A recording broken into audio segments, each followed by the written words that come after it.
મારા વાલા આજે તારીખ 29 ઓગસ્ટ 2025 અને આજનો પેટ્રોલનો ભાવ એવરેજ 94 રૂપિયા પ્રતિ લીટરની આસપાસ ચાલે છે. ડીઝલના ભાવની વાત કરું તો એવરેજ 90 રૂપિયા પ્રતિ લીટરની આસપાસ ચાલે છે, જ્યારે સીએનજીની વાત માંડીએ તો એવરેજ 82 રૂપિયા પ્રતિ કિલોગ્રામની આસપાસ ચાલે છે. હવે તમને એમ થતું હશે ને કે આ ભાઈ ધોળા દીએ પેટ્રોલ ડીઝલ ને સીએનજીના ભાવ શું કામ કહેતા હશે કે ભાવમાં ધડાકો તો નથી થવાનો ને? તો બિલકુલ મૂંઝાશો નહીં, એવું કાંઈ નથી થવાનું.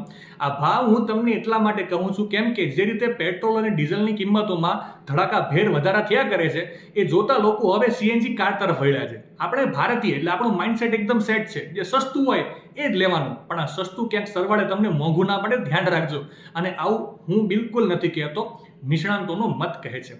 નિષ્ણાંતોના મત મુજબ સતત સીએનજી કાર ચલાવવાથી કારની આયુષ્ય અને પરફોર્મન્સ બેય પર મોટી અસર પડી શકે છે. કેમ કે સીએનજી એક ડ્રાય ફ્યુઅલ છે અને એટલા માટે તેમાં લુબ્રિકેશન જેવું કંઈ હોતું જ નથી. અને એટલા માટે જો તમે સીએનજી મોડમાં સતત કાર ચલાવ્યા જ કરશો તો એન્જિનના જે મહત્વના પાર્ટ્સ હોય છે જેમ કે વાલ્વ, સ્પાર્ક પ્લગ અને થ્રોટલ બોડી, એના પર ધીમે ધીમે કાર્બન જમા થઈ જશે. અને બીજી વાત એ કે સતત સીએનજી મોડમાં કાર ચલાવવાથી કારની પેટ્રોલ ફ્યુઅલ સિસ્ટમના મુખ્ય પાર્ટ જેમ કે ફ્યુઅલ ઇન્જેક્ટર અને ફ્યુઅલ પંપ વધારે એક્ટિવ રહેતા નથી. અને જો લાંબા સમય સુધી આમને આમ ચાલ્યા કરે છે તો આ પાર્ટ જામ થઈ જાય છે અથવા તો પછી સાવ ડેમેજ જ થઈ જાય છે.